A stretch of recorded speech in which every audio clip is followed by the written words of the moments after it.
The spring semester sports wind down at SDSU with hopes of NCAA Tournament appearances still alive. Welcome to Aztecs All In, the podcast that goes all in on San Diego State sports. I'm Louis Weiner along with Steve Perez, two Aztec alums who love talking Aztec sports. We may be in between basketball and football seasons, but there's plenty of Aztec sports to talk about. Let's say hello to my partner in podcasting, Steve Perez. Hey, Steve.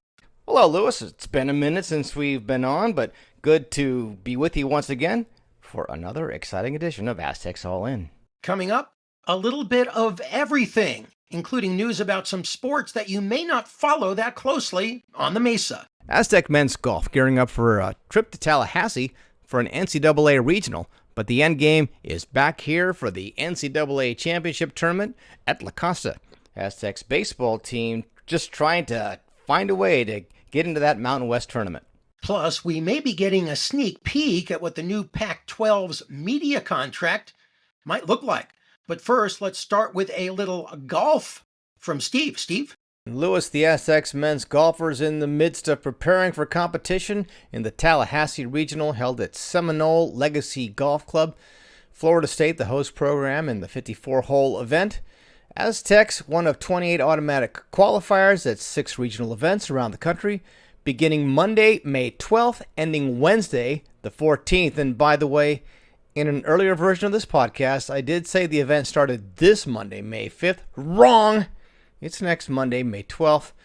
Earlier references to timelines must have been the one where I knew what I was talking about. Moving on now.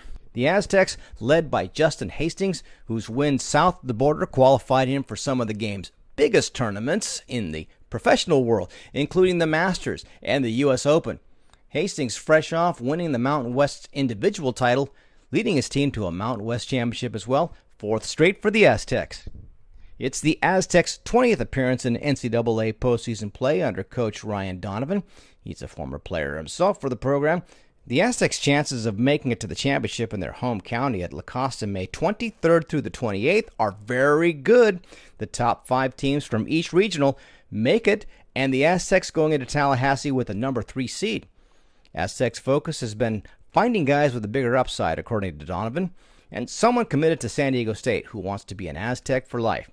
If you follow the PGA Tour, then you know the names J.J. Spahn and Xander Schauffele. First things first, Louis, the Aztecs must tee it up in Tallahassee for the 3-day event. So here are some thoughts from the coach and players Hastings and Harry Takas, a freshman out of Brisbane, Australia, during an avail on the Mesa last week.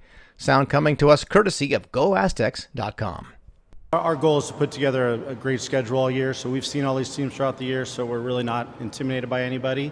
We have a great group of guys ourselves, and I just sit back and try to get good players here and support them as much as I can. Yeah, it's obviously it's not ideal, but the guys will adjust. They're young, they're hungry, they just want to compete, and so we're going to treat it that way. We won't make it a big deal that we're going across the country, and like I said, we'll plan on being back here at La Costa the week after. So just a few days in Florida. Nothing we're not used to. We've traveled across the country all the years I've been here, so you try not to look too much into that. We're comfortable with our game and the game plan we're going to have, so it'll be fun. There's a lot of belief flowing through the room right now, and everybody really knows how good each other's game is. And I think when a whole team has that belief, they can be dangerous. And I think that's the mindset we're going to take into the postseason. I think it's a good thing for me. I'm from Australia, so grew up playing on Bermuda, grainy grass, hot weather.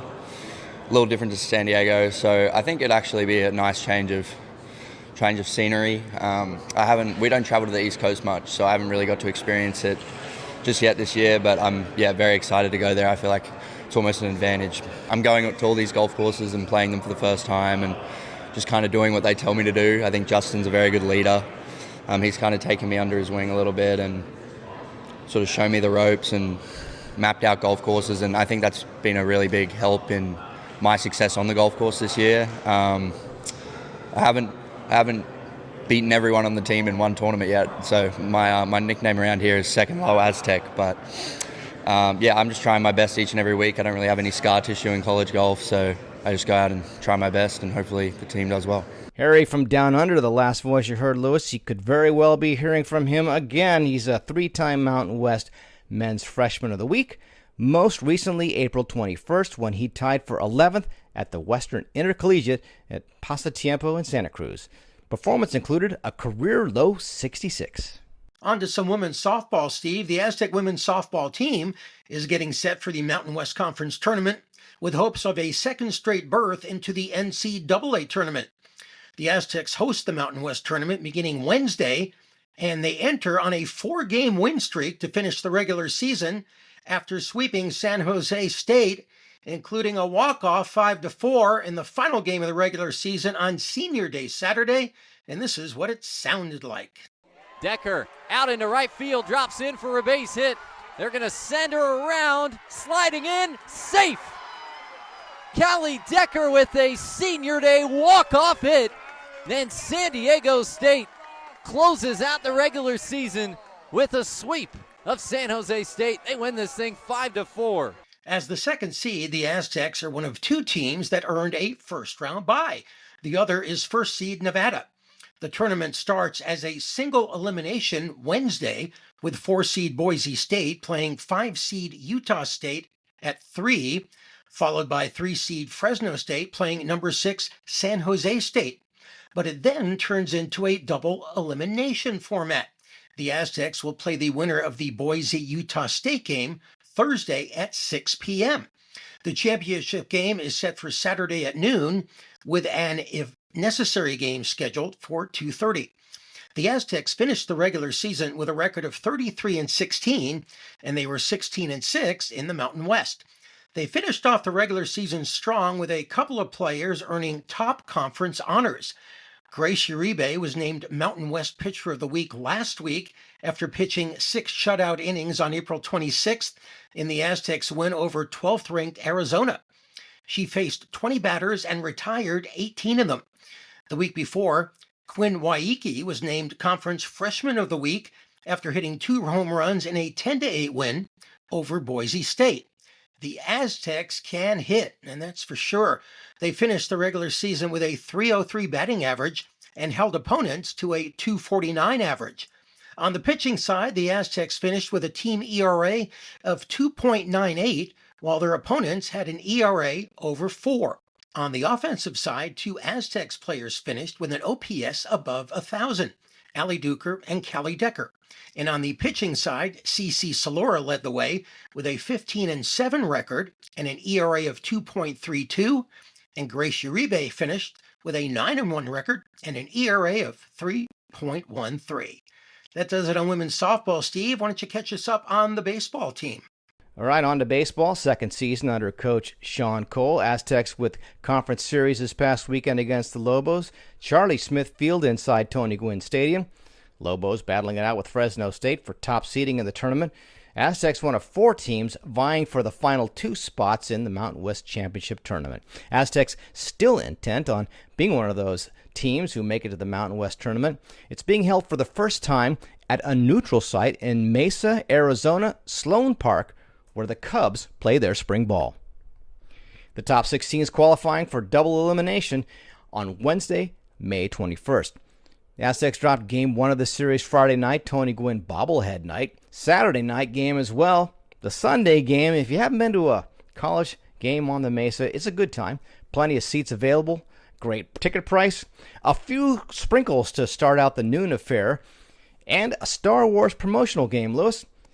May the 4th be with you and all that. Anyways, the Aztecs had workhorse Garvey Rumering on the mound. He went into the game. It was his 14th of the season, 12th in conference pitching stats. Pitched well enough behind some good defense through 4, then surrendered 3 runs in the 5th and 6th, left giving up 7 runs on 11 hits. Aztecs eventually dropped the game 15-7. They get swept by New Mexico in the series. Aztecs one of 4 teams tied at the bottom of the conference standings. They have to finish ahead of at least 2 of them to make the championship. Aztecs with a road series now against Nevada this coming weekend. They are ahead of the Aztecs in the season standings, and then it's on to some scoreboard watching, perhaps, as the Aztecs ahead, like the Lobos, face Air Force. Lobos, the home team against Fresno State in their final 3-game set of the season, beginning May 15th. The Aztecs' top bat for the game, freshman Daniel Arumbula, with a double and an RBI to go 3 for 4. Here's Coach Rumbelow with what comes next for the season and up against the Wolfpack in Reno, Nevada. Really, that's what killed us all weekend was our bullpen. I thought our starters did everything they could to give us a chance to win. Offense fought all weekend also. They even fought back from being down. They did an outstanding job. Bullpen, we're just, like today I ran out 3 freshmen. They're learning on the fly. They're learning the hard way. Locations that worked in high school don't work here. And we need some older guys that are a little banged up to step up in the next couple weeks. The pressure's more that we've dropped the last 2 series and put ourselves in a real compromising position down the stretch. Strengths have been starting pitching in the last probably month or so.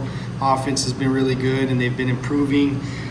Where we need to, areas of improvement for next year, for the future, is bullpen arms, and we probably need to go get a legitimate shortstop. Friday night, we had a chance to win the game. Bullpen gave it up late. Yesterday we were in the game. Our offense fought all weekend. I mean, they fought today too. They gave us a chance. When you score 7 runs, and you referenced I think 2 years ago when we won the conference, part of the reason why we won the conference is we pitched at a high level. My first 2 years here as the pitching coach, we were top 25 in the country in a lot of areas. So that's something we have to get back to. Last year and this year, our bullpen has really had its ups and downs and been very inconsistent. I think last year we lost 14 games from the 7th inning on. I don't know what it is this year, but I have a feeling it's in that same area from really the 6th inning on. This year our bullpen's been really inconsistent, so that's my primary focus heading into the summer, is getting us some bullpen arms and strengthening our pitching staff, because I think our offense has shown really, really well this year. They fight, they're young, so for the future looks bright there. We just need to go get some pitching. Obviously this was a tough series to lose, but I think going forward we're in a pretty good spot. I think we're all motivated. I think our offense is firing right now, so we're going to get some good starts from all 3 of our guys next weekend, and I think that'll put us in a great spot next weekend and then going forward too in the conference. So I've never personally played there, but I have a couple buddies who are from there, and then kids from the team last year have said the ball flies there, like you just hit it in the air, it's gone. So we'll see about that one, but yeah. We're pretty confident coming into it, so we want to get the win. I mean, obviously at bat, I'm just always trying to find a way to help my team. If there's no one on base, then it's my job to get on base, work counts, get on that. If there's guys on, it's my job to drive them in. It just kind of depends on like who's on base and what's the situation. But we work on that a lot, knowing what kind of pitch you want in certain spots and just working on that. So the mindset right now is do or die. Either we're going to do it or we're not, and we're all super motivated. We all want to win super bad. So that's our mindset going in. Like we have to get this done. So that's the mindset. We're pretty confident and ready to go do it. Still some more games on the schedule. Dollar for dollar, best bargain on the West Coast for baseball played in stadiums named after Aztecs for Life and Major League Baseball Hall of Famers. Lewis, Aztecs wrapping up their home season for good May 17th at Senior Day against Washington State. Could turn out to be a make or break game. Steve, on to some football news. Spring football wrapped up a few we'ks ago, but Coach Sean Lewis was busy scouring the transfer portal, which closed on April 25th, adding 6 new players. Here they are: 6'2", 320-pound offensive lineman Michael Watkins, who's a transfer from Washington. He's a redshirt freshman who was part of the University of Arizona's signing class, but Watkins followed Coach Jed Fisher to Washington, but did not appear in a game last season. Also joining the Aztecs, junior defensive end August Salvati from Florida Atlantic, where he appeared in 1 game last season, and junior wide receiver Donovan Brown, who played at Syracuse for 2 years out of high school and played last year at Monroe University in New York, where he caught 30 passes for 611 yards and 8 touchdowns. The other players joining the Aztecs are Syracuse offensive lineman Callan Ellis, Charlotte defensive lineman Conda Davis, and Washington State safety Hunter Haynes. According to the UT's Kirk Kenny, the Aztecs are still looking to bring in another running back after Cam Davis entered the transfer portal, leaving the team with just 3 returning running backs: junior Lucky Sutton, transfer Christian Washington, and redshirt freshman Cesare Ronnie. One final note, the Aztecs are down to just 4 commitments to its 2026 recruiting class after decommitments from 2 players, including quarterback Derek Garcia from Ventura High School. Steve, on to some basketball news. The SDSU men's basketball team can finally officially confirm what's been reported for weeks, the addition of 3 players from the transfer portal. Forward Jeremiah Oden from Charlotte, point guard Sean Newman from Louisiana Tech, and guard Latrell Davis from San Jose State. In addition, they got a commitment from ESPN's 66th rated high school recruit, 6'6" guard Elsie Harrington out of St. John Bosch High School in Bellflower. He originally committed to Harvard and then USC, but will become the second top 100 prospect to sign with the Aztecs in as many years, joining Pharaoh Compton, who was ranked as high as 80 in the 2023-24 class. So while the Aztecs lost Nick Boyd, Wayne McKinney III, Jared Coleman-Jones, and DeMarche Johnson Jr., next year's team looks really strong. Magoon Gwath will definitely be back after undergoing surgery, and Miles Bird, who was invited to the NBA Draft Combine, has until May 28th to decide if he will return or go pro. In addition to the newcomers, the Aztecs have returning B.J. Davis, Miles Heide, Taj DeGorville, Compton, Reese Waters, back from an injury that kept him out last season, plus 7-foot redshirt freshman Thakbor Majak, and incoming freshman Tay Simmons.